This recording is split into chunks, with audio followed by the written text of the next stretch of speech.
Hi YouTube.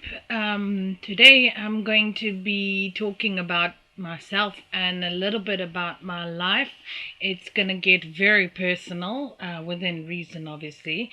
And the reason I'm doing this is so that anyone who's been through something similar or the same or whatever can know that they're not alone, from what I've been through. So I'm just going to talk briefly and give you the short version of my story. Um, Basically, it started, I was about 12 years old, and my best friend was murdered. He was stabbed. He tried to stop a fight. And I'd always actually had depression my entire life. And anyway, then when I was 14, I was sexually abused. It continued on for 9 years, but I was sexually abused by a neighbor. Well, he was my friend's brother.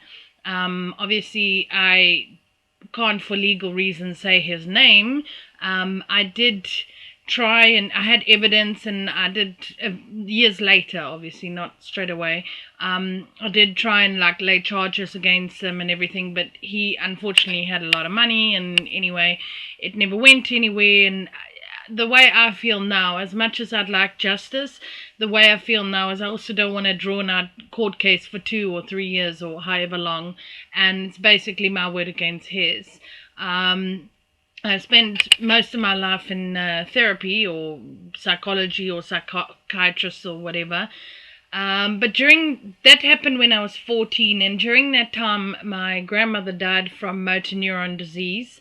I watched her die. It was pretty horrible. That was in England. And also, I became a painkiller addict. I started drinking, and well, I started smoking when I was 10, but I started drinking at 14, and I became a painkiller addict. Then when I was 18, I told my mother about what happened, and my mum confronted him, and he said it was consensual, but his mother said I was dressing too provocatively because they were a Muslim family. But anyway, so that kind of never went anywhere, but it continued until I was 23, until he moved away. Um, and I was a very angry and depressed teenager, and things were not great at home either. I mean, my dad and I, things were kind of violent and stuff. And anyway, then when I was 21, I was working as a cashier in a pizza place, and I had a gun put to my head. I ended up going to, it was like a trauma center. I was there for 5 weeks. And a year later, I was back at the place that I'd been held up at. I was still working there as a cashier. And it just became too much for me. I landed up in hospital. I had not a breakdown, but life became too much. So I went to hospital for a short time.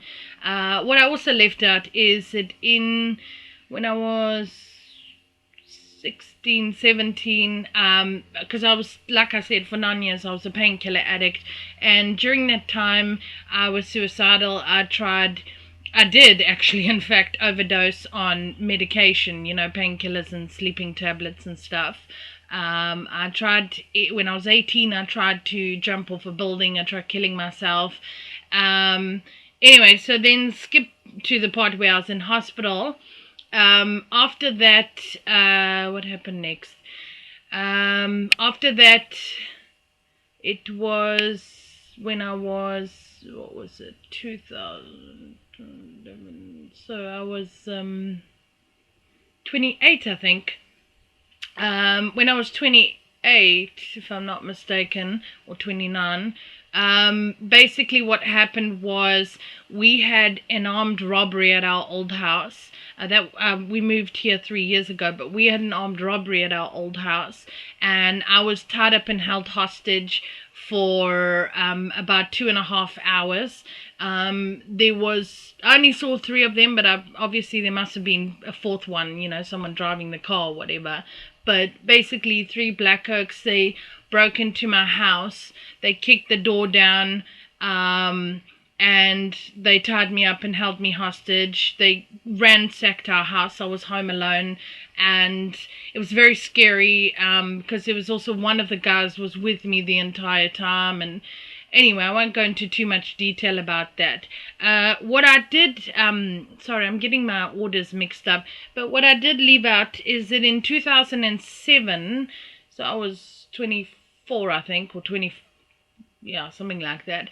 I also was involved with drug dealers. Now, for legal reasons, I can't go into detail of what happened, but basically it became very dangerous with Nigerians and things like that. I'm not going to go into detail. It's a part of my life I'd like to forget. I regret it. But yeah, I won't go into detail. I can't. Well, not on YouTube anyway. And then, so that was 2007, and then the robbery happened a couple of years after that. And I spent 3 years in therapy. I still suffer with anxiety and depression and panic attacks and nightmares and flashbacks and all those kind of things. Like I said, I spent 3 years in therapy, but I still struggle with anxiety and stuff. And then what happened was, after that, we had 3 break-ins, and then there was a shooting next door. I don't know the full details. I remember hearing the gunshots, but basically there was 5 Black Oaks with AK-47s, and they rammed down the neighbor's gate or whatever, driveway. And I don't know the full details, but basically, because I was in a Muslim area, and basically what happened was one of the neighbors shot one of the crooks. I don't know what happened to the rest of them, and he died, but we were all on the road, and we watched him die. And in fact, we all looked at him and said, I hope you die. I can't say that word, but I hope you die. And we all wanted to kick him, but the police were like, no, you can't do that. But I looked him in his eye, and he was panting like a horse, and I looked him in his eye, and I felt cold. I felt nothing, because, like I said, I've had a gun put to my head twice. So, I really felt nothing for this guy, and I won't say I enjoyed watching him die. It's never enjoyable watching a person die, and it's not the only time. I watched somebody who drowned on the beach. He died. I watched him die in front of me. So it's not the first time I've watched someone die. So it's never pleasant, but I didn't feel bad for him because of what's happened to me. I lost a part of my life from what the crooks did to me, so I felt nothing. Anyway, I've got to work fast because YouTube only gives you 15 minutes. So then, then we moved to where we are now, which is a much safer area. I'm much happier.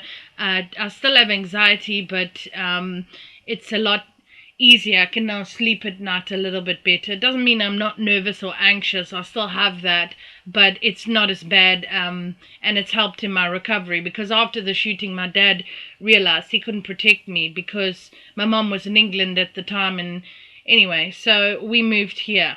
What I also, I don't know if I should mention this, but what I also didn't, or did mention, or I haven't mentioned it yet, but during the time I was involved with, also for the last 6 years or 7 years, however long it is, I've been involved with the wrong people. There was drugs and prostitution and all kinds of things involved, that the kind of people I was involved with, and I've been in some really bad situations. I've also been homeless before, where I've been kicked out of my home 5 times by my parents. I probably deserved it. And things have been very violent, were very violent. They're not anymore. But they were as a teenager. And I've tried suicide many times. I don't know if you can see my scars on my wrist. I don't think it's going to show on the camera, but you get the idea. And I struggle with depression and being suicidal every single day. So, and I've been bullied, and I've been beaten, and I've been robbed and raped, and all these things have happened to me. The sexual abuse was for 9 years. The painkiller addiction was for 9 years and a little bit after that. Had a gun put to my head twice, robbed, raped, you name it. And I've always been kind of depressed and suicidal. So every day is a struggle for me. But the reason I'm posting this video is because I want anybody. I mean, I see these videos of these girls on the internet who, like this Amanda Todd woman and various others, these beautiful young girls who are being bullied. I've been bullied myself, so I know. I've been in worse, but it's not worth it. For me, it's a daily struggle, and it's very hard for me.